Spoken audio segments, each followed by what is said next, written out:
Welcome on this very steamy Friday to the Divorce Show. We've got for you a healing. Hopefully this one will actually happen. We had a massive internet issue last week, so we missed our healing. So we're going to have some emotional freedom technique happening later, and so get ready for that. We have a shared story with another real life person sharing their story, which we're very grateful for.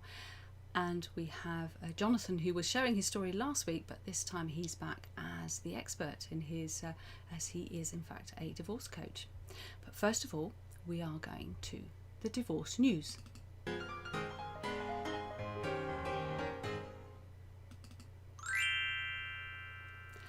first of the three stories I got for you today. This one's from The Mirror, with Dr. Dre, who reportedly faces losing as much as $1 billion in his divorce from his wife Nicole Young, as they come to loggerheads over the prenuptial agreement. The rapper, whose real name is Andre Romel Young, announced in June that he and his wife were filing for divorce, and after 24 years of marriage, citing irreconcilable differences. Too hot to speak this week. But now it's said that a whopping $1 billion is on the line after Nicole claimed that she was forced to sign the prenup back in 1996 and that he later regretted it and tore it up. In new legal documents obtained by TMZ, Nicole says her estranged husband is now worth $1 billion and way more than when they tied the knot. Well, that's what she says. So it's quite an interesting story, this one. She continues, Andre acknowledged to me that he felt ashamed he had pressured me into signing a premarital agreement, and he tore up multiple copies of the agreement in front of me. Since the day he tore up the agreements, we both understood that there was no premarital agreement and that it was null and void. The Blast reports that Nicole's filing says Dre destroyed the agreements as a grand gesture of his love for Nicole and his desire to have a marriage free of any financial restrictions governing their respective rights and responsibilities. But sources close to the rapper deny everything Nicole is saying. An insider tells TMZ that Dre has never expressed shame over his prenup and that he never tore it up.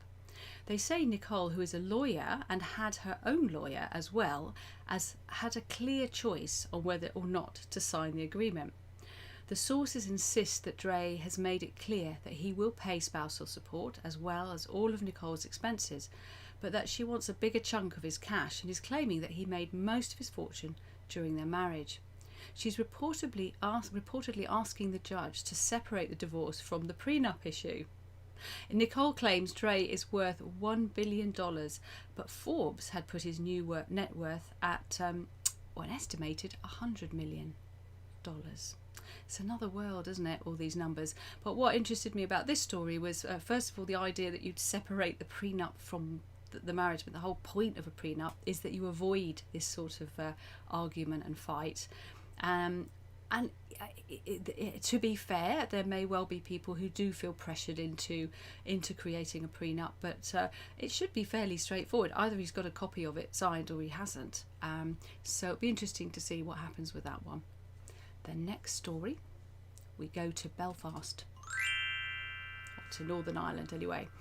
Former UTV presenter Linda Bryans is to file for divorce from Ulster Unionist MLA Mike Nesbitt, her husband of 28 years. The revelation comes 3 months after Mr Nesbitt quit his role in a top Stormont committee after flouting lockdown rules by travelling to the North Coast to stay with a female friend. The former UUP leader said at the time that he had made some very poor decisions and confirmed he had been living apart from Miss Bryans since January.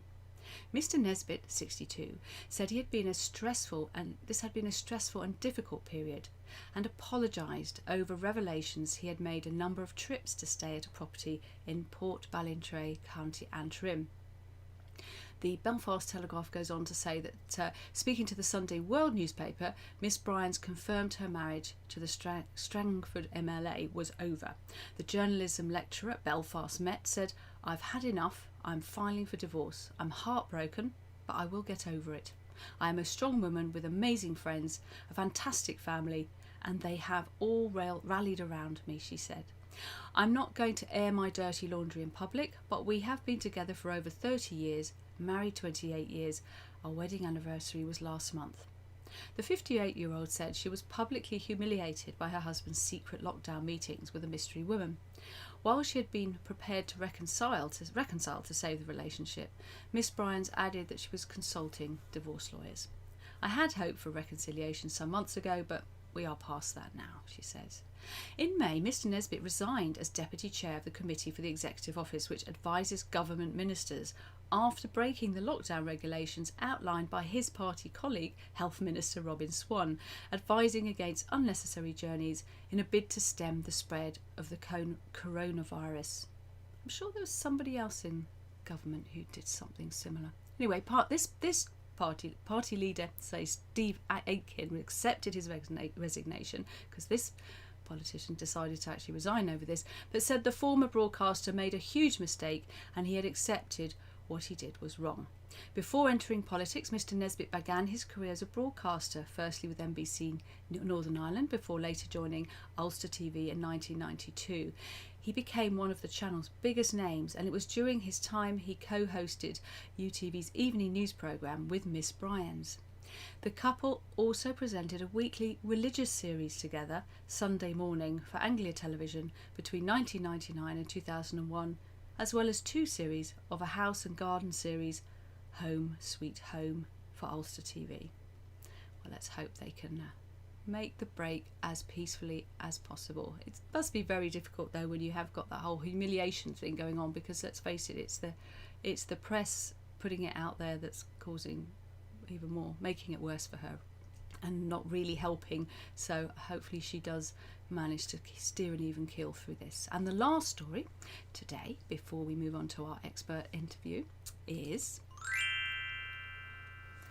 this is sad. This one is from The Sun, and it's about Elvis's only daughter who lost her son Benjamin to suicide 3 weeks ago after he shot himself in the head, and she came face to face with her ex Michael Lockwood in court on Monday. The 52-year-old looks distraught. Apparently she was pictured going through a McDonald's drive-through with a friend.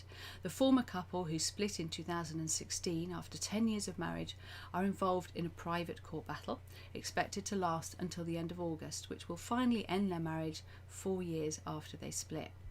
Michael is also attempting to obtain primary custody of their 11-year-old twins, Harper and Finlay.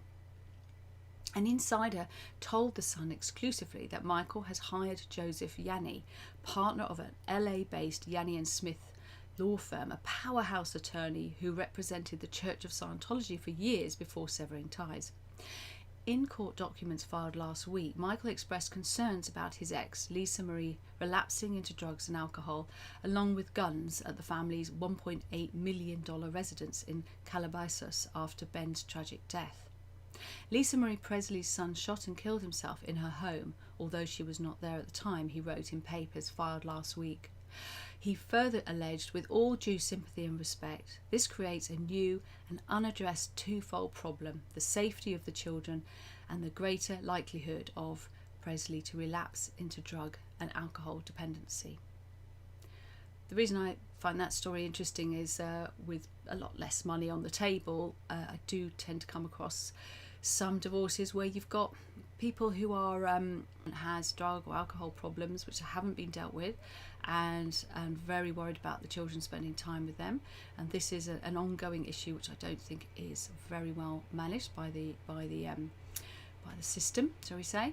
And the other area of it is that also it can be like with this. He's saying that she's likely to fall back into drug and alcohol abuse. Well, to get full custody of the children on that basis does seem a bit slim. I do hope they don't turn this into some horrible battle over the children. So now we're moving on to talk to a divorce coach who was very kindly here last week sharing his own personal story. And we will be talking about how a structured approach to the way you go through divorce can help really make things much more peaceful.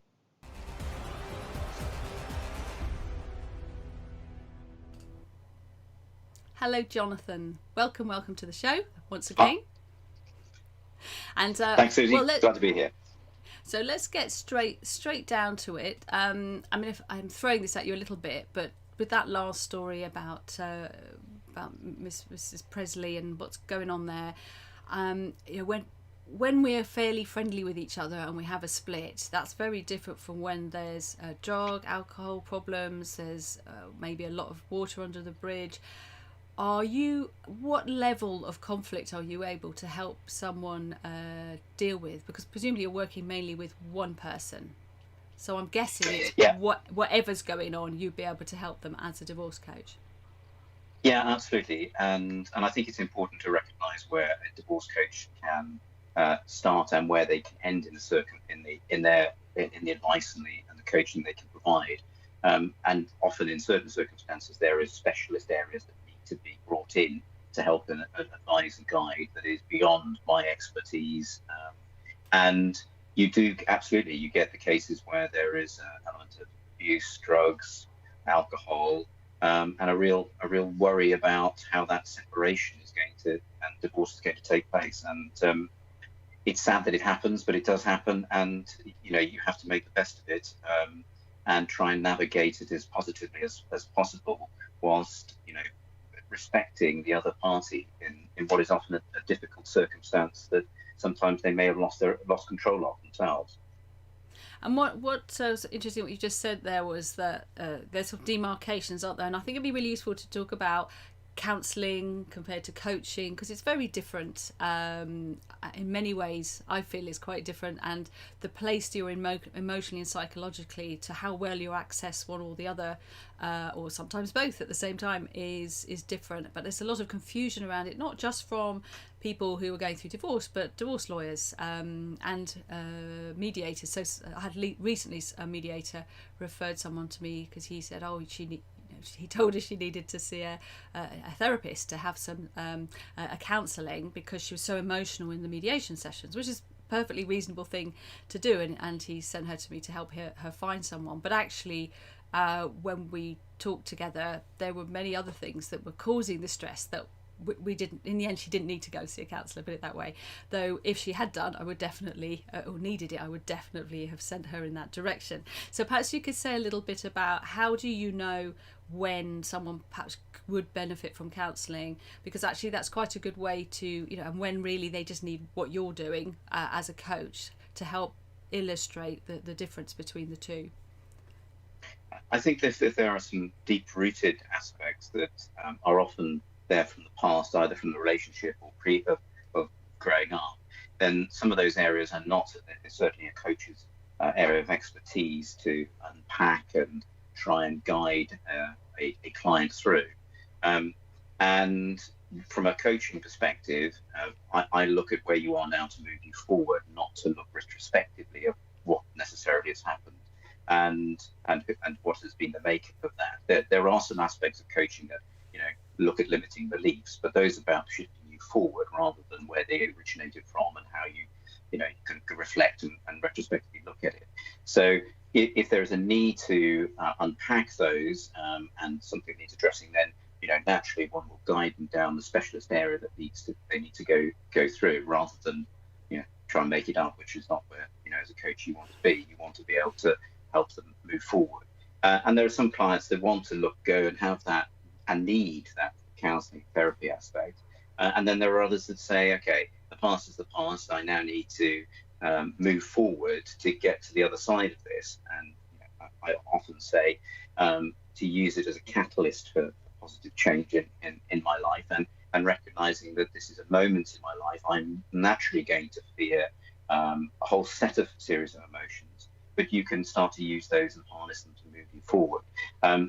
If at any point through a coaching relationship there are areas that address that I don't have the expertise or don't feel comfortable with, then I will naturally talk to a client to say, my advice in this scenario is that you seek out advice for that particular area through the specialist and expertise that's available.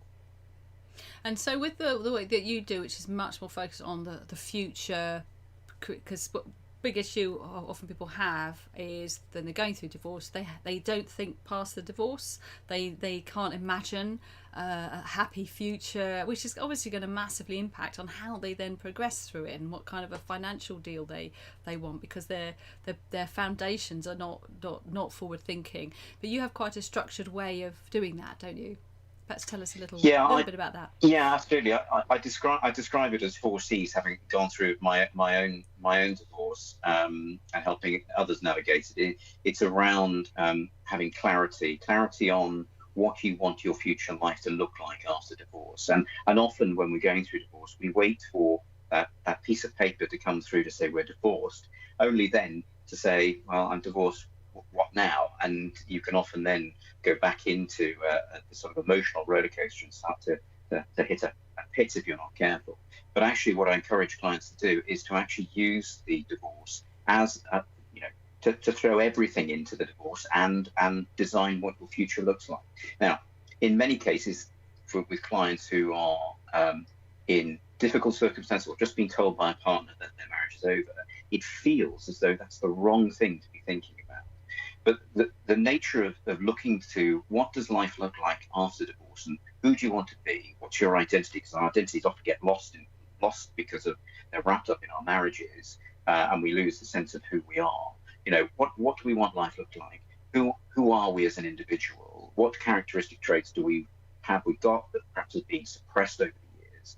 And start to design that life beyond the divorce, and then that, as a result, the power of that starts to flip the mind to start to say, okay, I can start to see light at the end of the tunnel beyond the divorce, as opposed to, well, it's all just grey clouds and I can't see the wood from the trees. Mixing my metaphors, appreciate that, but it's getting that clarity on what the future looks like gives you some sort of hope to aim for, a target to aim for, and then helps positively navigate you through the challenges that face going through divorce, so that you can start to design, and if you have clarity on the future you want, you start to get clarity on the outcome you want from your divorce, which then helps you manage your emotions and helps you manage your mindset and builds that resilience to navigate the events that often get thrown at you by a partner who wants to press your emotional buttons and get a reaction from you. Thank you for that. And so, where would someone be ideally if they were to come and work with you? What stage of the process? Because it can be a long process from the first moment of thinking about divorce to when you're actually finalised your financial agreement and got your consent order. Yeah, that's a great question, and I think there's a number of core component parts of that. There's the initial part of when you're thinking about separating, because that has its own aspects of what does that road look like ahead. If you've separated and ready to move forward with the divorce, is almost getting that divorce ready, to understand what are the steps you need to take, what are the roads you're going to go down, how do you build that support network around you. Then it's about understanding and taking control of the process and taking control of the divorce. And if you need that, there's a thread of mindset and emotional resilience that covers all through that, whether you're in the start, the middle, or towards the end. That often I'll have clients in each of those areas because actually they just want to build up that resilience and get back to where they were or where they want to be. And then I get other clients who say, look, I'm in the middle of my financial negotiations and I don't know what to do. Sometimes the advice that I'm getting from my network of either solicitor or friends and family is, I don't know where to turn, and it just doesn't feel quite right.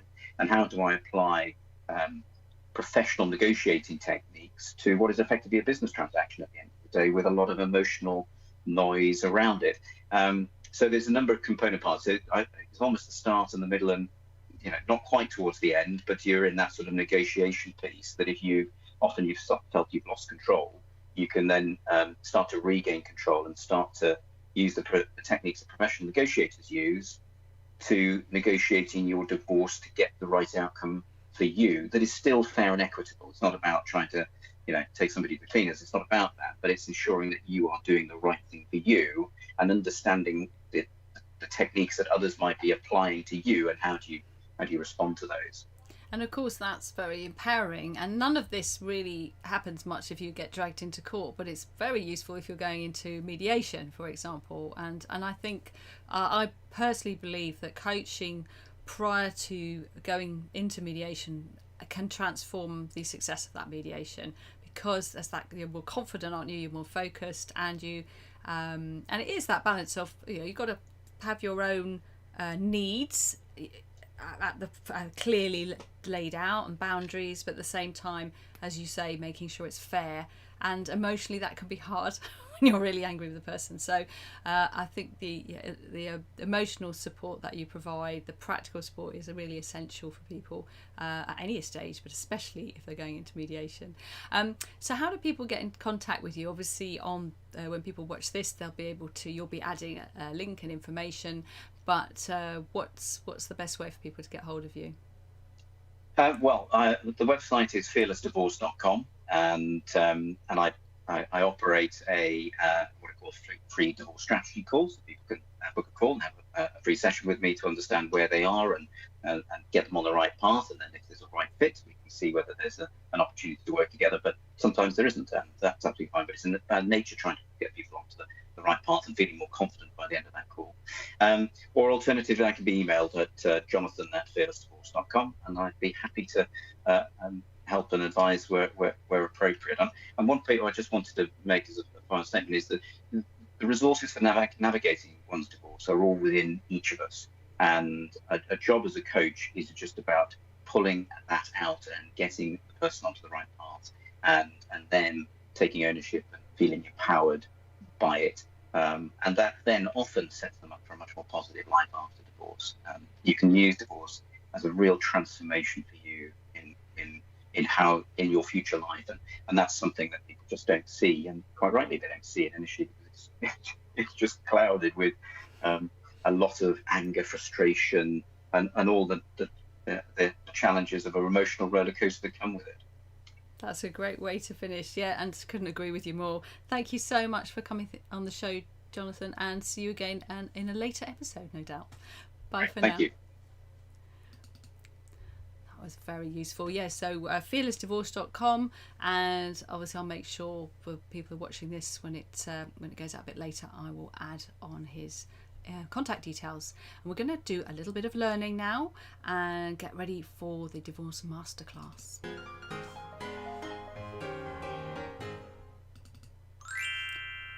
We are now on the last of the divorce first aid areas that are covered in the masterclass. You can do with the QR code there. You can access, actually, I think still the whole first section of the course for nothing as part of the preview. So particularly for those who are early on, I do recommend that you take advantage of that. I've got lots of useful videos and information in there.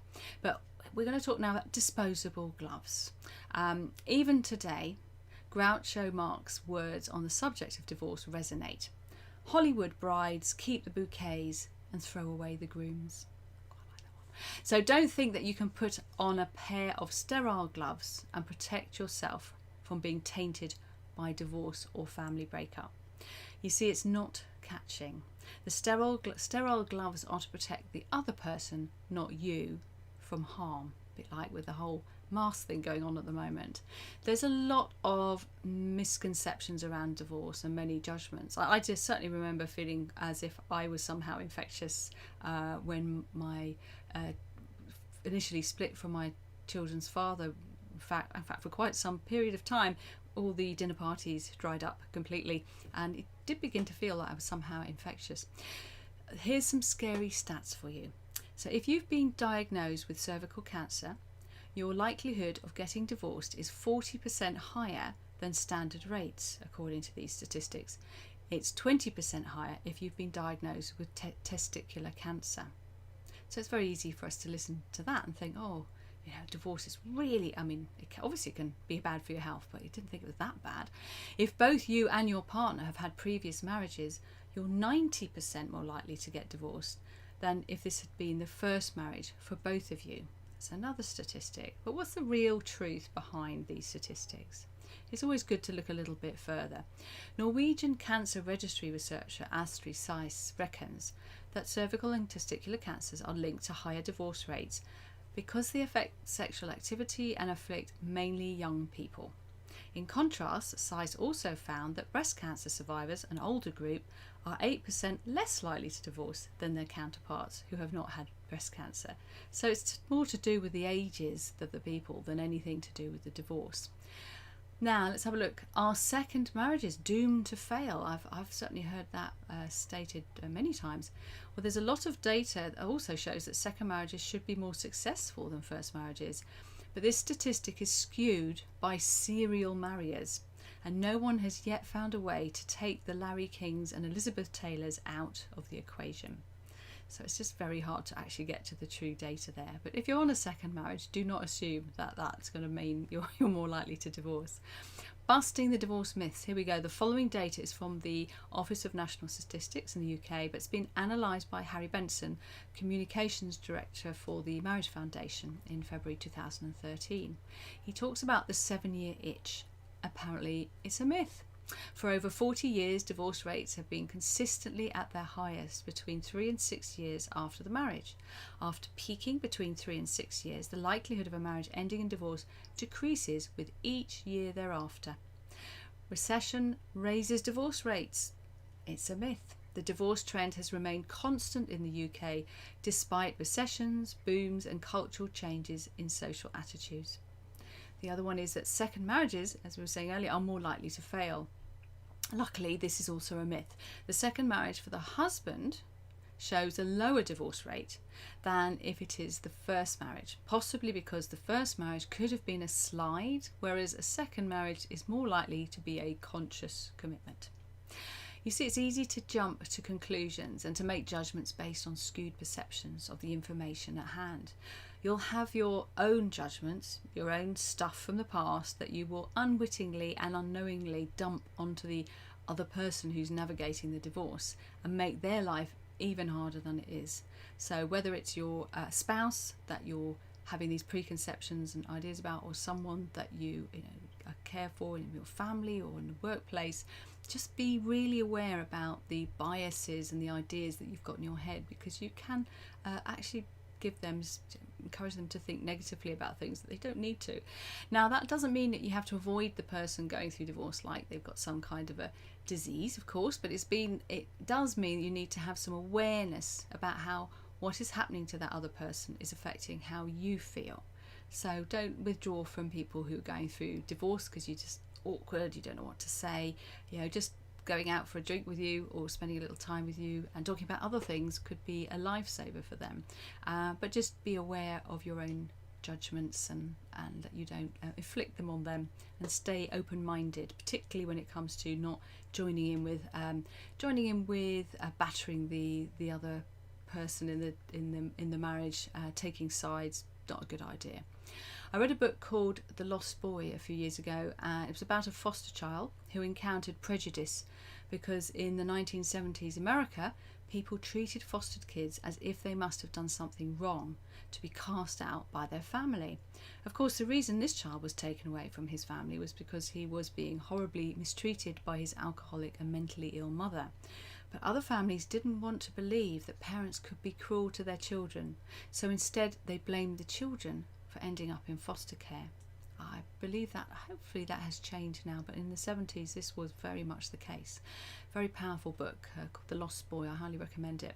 In the same way, people with rocky marriages may prefer to cast blame on those who are going through divorce, assuming they've done something wrong, rather than recognise that their own relationships may need work, or that marriages can come to a natural end as people change and want to go down different paths in their lives. So please don't judge. Divorce and family breakup can happen to anyone.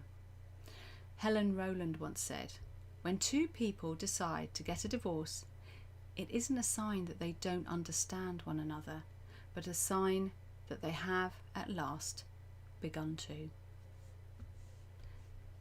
Now we're coming to our shared story, so prepare to meet Claire.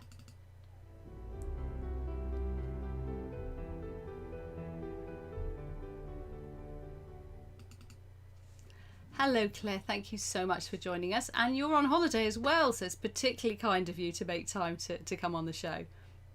Thank you, Susie. Good evening. Good to have you here. And we were talking just the other week, so I'm really grateful that you're coming on here, because you are actually a professional divorce coach, just like Jonathan, and just like him, you've been there and done it. But I really resonated with your story, particularly, without giving anything away, about sliding down the wall. Do you remember when you told me that? So if you'd be kind enough, I'd love you to share, what was how that experience has impacted the way you view other people going through divorce. Thanks, Susie. Well, my divorce started very suddenly. One evening in March 2008, I had the day with the children. My children were 3 and 1 at the time. My husband came home from work. We fed the kids, put them to bed. He made our dinner, and we sat down to watch Holby City, as you do on a Tuesday night. And I thought he was a little bit quiet, so I asked him whether he was okay. And he looked at me, and all I can remember him saying was, "I'm not really okay, no, I've been seeing someone else." And at that moment, my life kind of fell apart around me. And that's where the sliding down the wall thing happened. I kind of thought that was something that people did in movies, but actually people do it in real life. And I slid down the wall and ended up sitting on the floor in a fetal position, not really understanding what I had just heard, and all sorts of questions swirling around my head. I think the first question I asked was, "Are you leaving me with 2 children to look after under the age of 4?" So it was very sudden, very brutal. And then my second thought after that was, what can I do to prevent him from walking out of the door? And I decided that the best thing I could do would be to go next door. So I went next door to see my neighbours, stayed there for a couple of hours. And then when I came back, he had his bags packed, was ready to leave. And that was the last time that we lived together.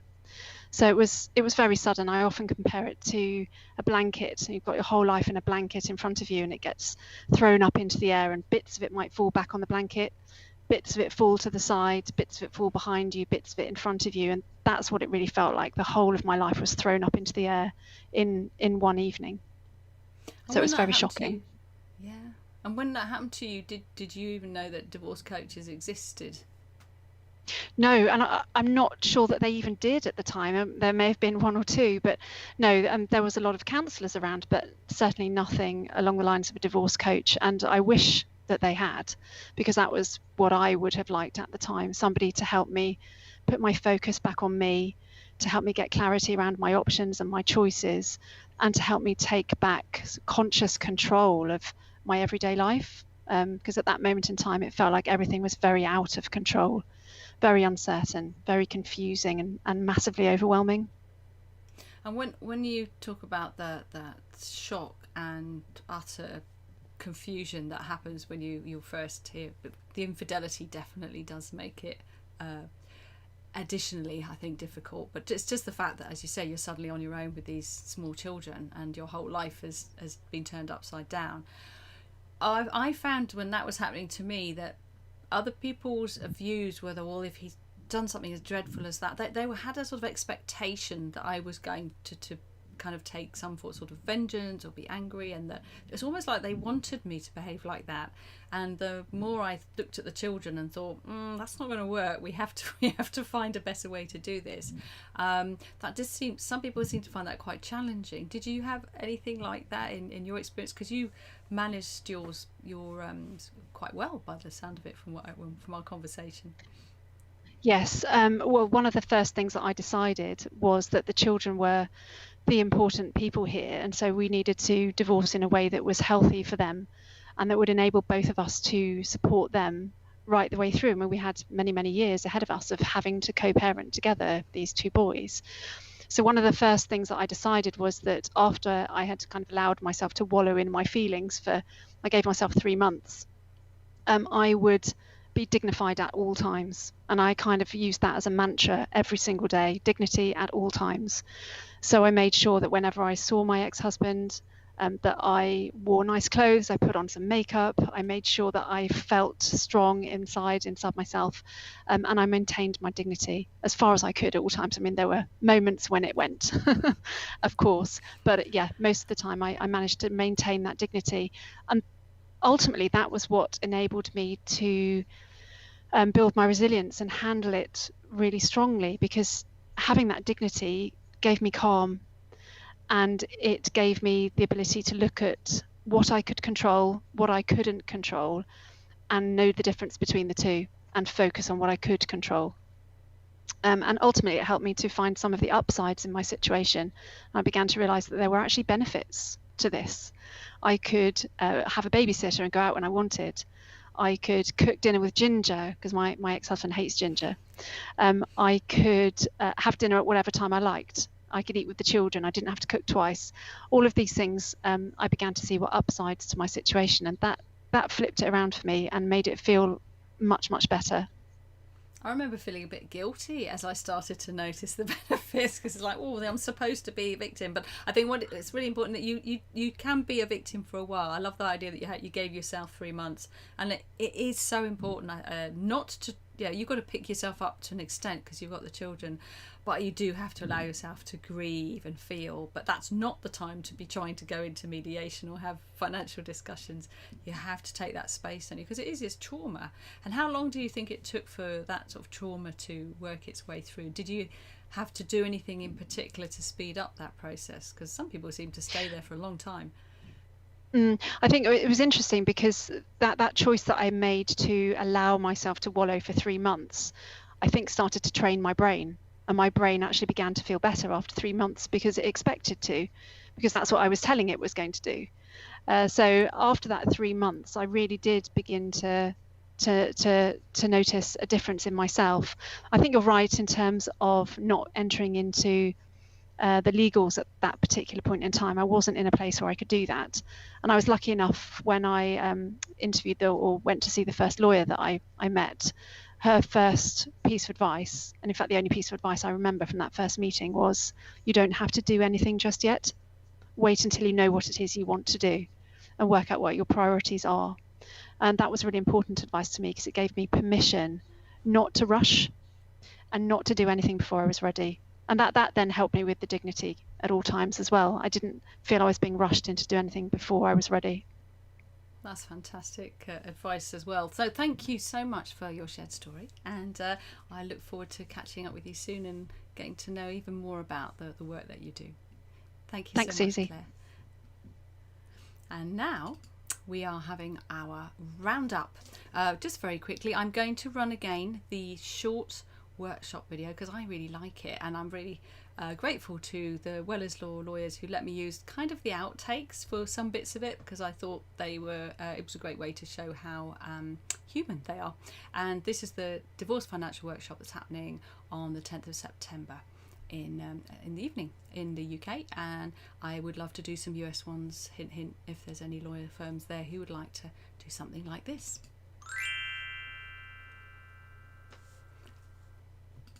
The divorce financial workshop that we've created is interactive. Wellers think the online divorce workshops are a fantastic way of getting in touch with experts. It's not as overwhelming as they think. Relaxing, friendly. Of course, with the collaborative law process, matters are more amicable, and the more amicable things are, the cheaper it is. Actually, the funny thing is that I didn't actually initially want to go into this area of law. Professionals that you may need to assist you in the future, be it divorce lawyers, counsellors, therapists. I fell into it, and now I actually love it because my personality is like that. I like helping people, and I feel like I am giving something back, which is important to me.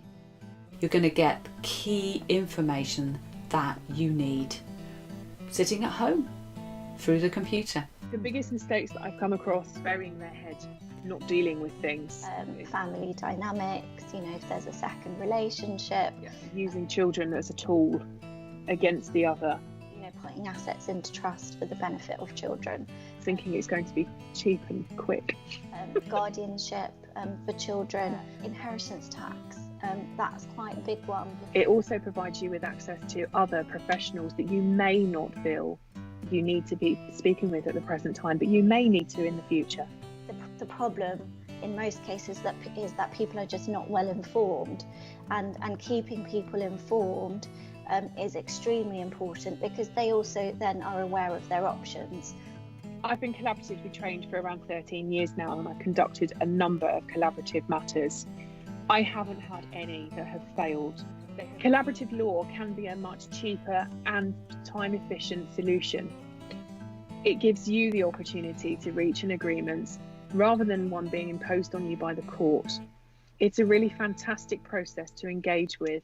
I trained as a collaborative lawyer because I thought it was really important, particularly with family work, to deal with matters amicably and non-confrontationally. And it really does just take some tension and heat out of what could be otherwise quite a nasty situation. I just feel it's important that families, couples recognise that you can deal with matters amicably. On the Divorce Financial Workshop, we have some brilliant specialists there, focused on dispute resolution, keeping you out of court, saving you thousands and thousands of pounds, and taking the fear of the finances out of the divorce process. And we're recording it and putting it in a special safe place for those of you who perhaps get interrupted by the children or life, and we want to make sure that you get the full value out of this workshop. I look forward to welcoming you at our Divorce Financial Workshop.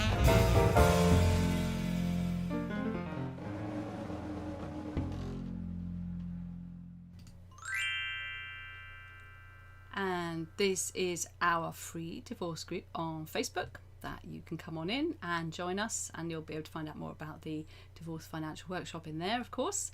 And we also have our other group, which is not on Facebook. The Not on Facebook group is a secret divorce group where I have lots of additional resources, and we have monthly chats, and it's very supportive. And now we have ready for our healing, so I hope you're ready. I can see that our lovely healer Aga is ready. She hasn't had an internet crash like we had last week, so fingers crossed this is going to be a goodie. I know some of you may also already be familiar with EFT, emotional freedom technique, but Aga will explain a little bit up front about what she's going to be doing, and I just do encourage you all to give it a go. Hello Aga, I'm going to bring you in. I'm going to give you a little slide first, and then I'm going to bring.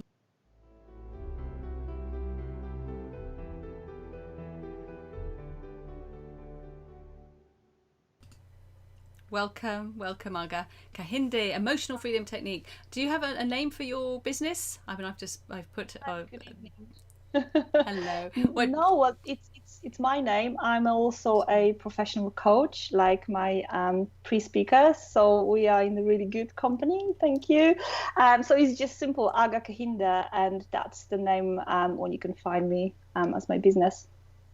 And Aga, can you tell us a little bit about what you're going to be helping, offering and sharing with us today to round off the show? Right, so I've just been listening, and it's amazing what you guys doing and what you're talking about, and it's so inspirational.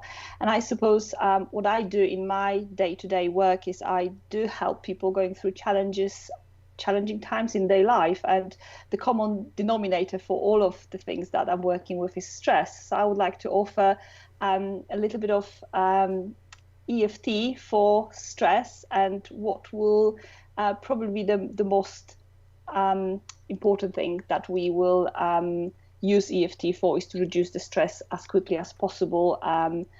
And I suppose, you can use it for yourself, you can use it for your children. It's such a versatile tool. And we know that the daily exposure to stress conditions may cause us a stress injury, moral trauma, and possibly even lead to the, post-traumatic stress disorder in the future. So when you find yourself in the constant state of high stress and anxiety, it may just make you feel detached, disassociated, almost like your experiences are not real. So establishing order externally and internally, it's absolutely paramount to our mental health and well-being. So yes, that's what I would like to offer you today. Is that okay? Thank you. That sounds perfect, and for people who aren't going through divorce, going to find this equally useful, because let's face it, everyone has forms of stress in their life, and it can be so damaging that we do need different ways to deal with it. Would you like me? I forgot your answer when I asked you earlier, because entirely up to you. We can stay like this, or I can move to the next section where you continue and we see you just the same, but there's a little bit of music underneath. Which do you prefer for EFT? What do you think is most appropriate? I really don't mind either way. That's either way you do it, it's absolutely fine. We'll experiment with the music. Let's see how it goes, just to underpin, but I'll keep it nice and low so we can hear what you say. So do you want to give people, just before we go into that, any little bit of prep so people who've never done it? Is there anything they need to know in advance? Absolutely. So I just want to explain very quickly that EFT stands for Emotional Freedom Techniques, and now it's more known as a tapping, and is because it involves a gentle tapping on the particular parts of our body, on our face and our upper body, and we tapping very gently on the pressure points. Sometimes it's described as a psychological acupuncture, as the tapping points are located on the same meridians which are used in the traditional acupuncture, but instead of using the needles, we are using the 2 fingers and we're gently tapping. And we know through the clinical research that stimulating those pressure points sends a signal back to some of the stress centers of the brain, the amygdala and the hippocampus, and calm that part of the brain down. So what people then report is they're feeling much calmer physically, and they're feeling an emotional sensation of just being calmer. And I think what's really important for us is that increased ability to think more clearly about this things that we are tapping on. So it's really important for us. And EFT is used to rapidly change negative feelings, reduce stress, negative self-limited thoughts, and it's really easy to learn, and which you can then self-administer at any time. Really, it combines element of mindfulness. So mindfulness, we all know about it now. A little bit of exposure therapy. So we're actually bringing those negative emotions up, we're facing them, and we're calming ourselves down.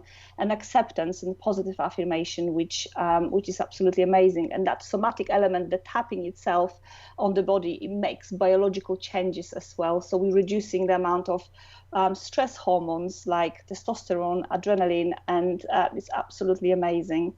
Wow, yeah, brilliant, should we brilliant. just go? We'll go. So I'm going to go bring in the music, and I will disappear because people watching this will be able to see me. So I'm not going to have them watch me doing the tapping, but I am going to be doing it here so you can see, but we don't have to share that with everybody. Right, everyone, get your fingers ready. Get your fingers ready. So I just preempt that when you find yourself in any distressing state, you can use this. I'm just going to show you a basic technique, and you use this technique by starting from focusing on the negative emotions, which is sometimes feels counterintuitive because we don't want to focus on negative emotions. We're so used to doing affirmations, bringing the fears and anxiety down, not wanting to face. We like putting this mask saying, yeah, we're fine, we're going to be okay. But with tapping, we actually want to focus on those negative emotions, the fear, the anxiety, the worry, the sadness, anything that is bothering you. And we're starting from rating. You can write it down in your mind, this distress or discomfort, and we put that on the scale between 0 and 10, and 0 being not distress at all, we're absolutely relaxed and fine, and 10 we are in extreme distress. We're doing that because it is subjective units of distress. Someone could put number 5 and it's a lot for him, and someone can put number 10 and that's exactly the same feeling. So we need to put it as equally for us, and then to maintain the mental focus, we need to set up the statement. So you capture your problem in the statement, and you will repeat the statement 3 to 4 times while gently start tapping on the side of your hand.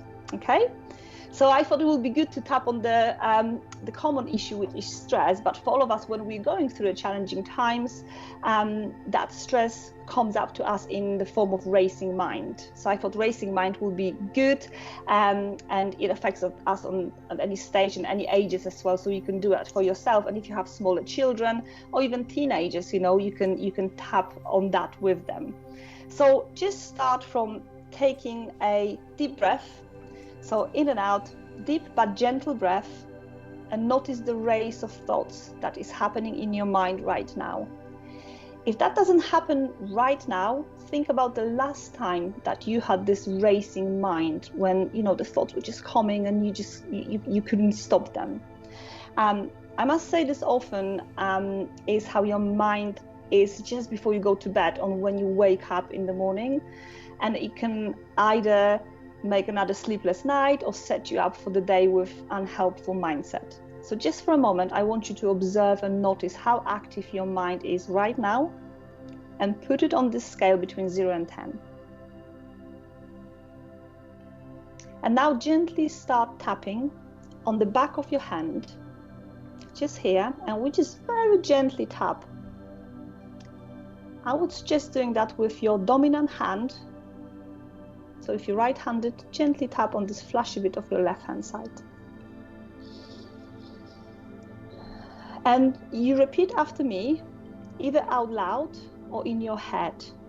Why we're saying out loud is because we're using all the senses. We're using the hearing sense, and that creates that mindfulness. It's a little bit more stronger. And then just repeat after me. Even though I have this racing mind, I accept myself anyway. And we breathe in between. Even though I have this never stopping thoughts, I love and accept myself.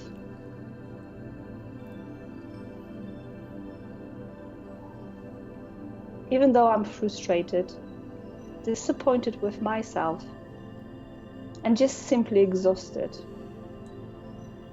I love and accept myself anyway.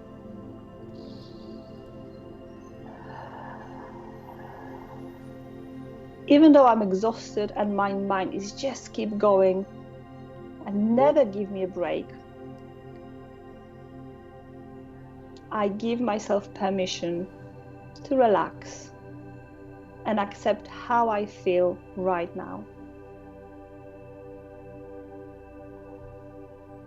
Now we're taking 2 fingers and just gently start tapping right at the beginning of the eyebrow. And repeat after me. What is my mind racing about? It doesn't matter which side you're tapping, you can change your hands if that's more comfortable. And then we're moving on to the side of your eye. All this issue and problems jumping in my head. Under your eyebrow.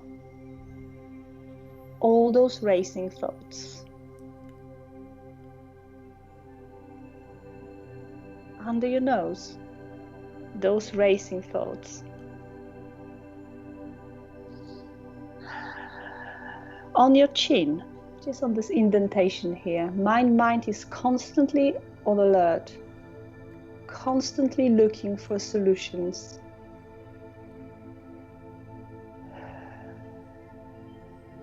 Just tap gently on your collarbone.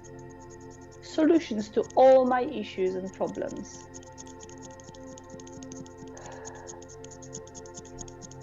Now we're tapping under your armpit, just on the level of your bra, if you're a woman.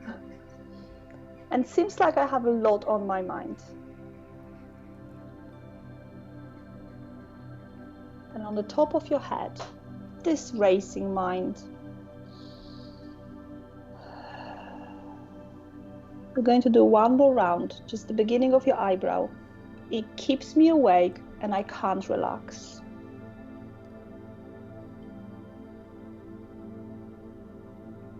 On the side of your eye, but I know my mind keeps racing because it's scared. I won't be safe if I relax. Under your eye, so my mind is racing to keep me safe.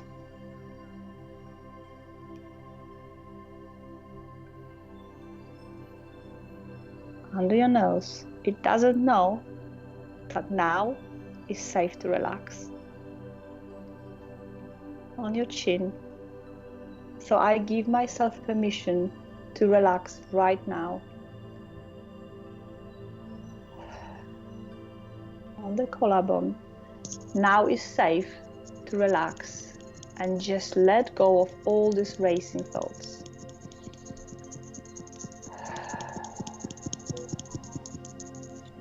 I'm safe to relax.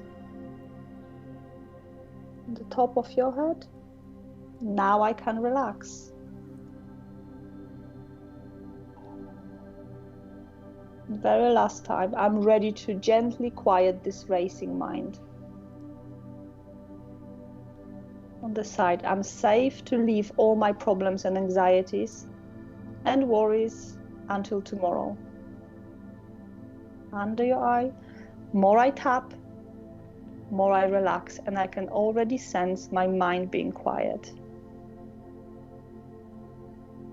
Under your nose, I'm letting off, I feel safe, and I'm relaxed now.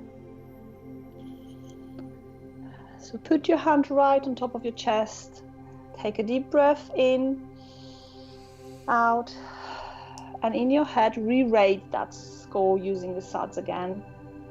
You should feel much better now. So tapping on those meridian points while concentrating on accepting and resolving the negative emotion allow us to quickly restore balanced state. We're just mindful in acknowledging the state we're in and using tapping and breathing with compassionate acceptance and positive affirmation immediately calms us down. So I hope you felt that just for a minute. That was lovely. Thank you so much, Olga. And I think the more I do these tappings, the more less weird it feels, and the more powerful effects I begin to feel from it. And and there's so much science behind it. Thanks for giving us a very potted version behind that, but there's a lot behind what's going on there, and I really appreciate you coming on. So and of course you'll be I will let you know where this is all going live, and that you'll be able to put in information so people can find out a bit more from you.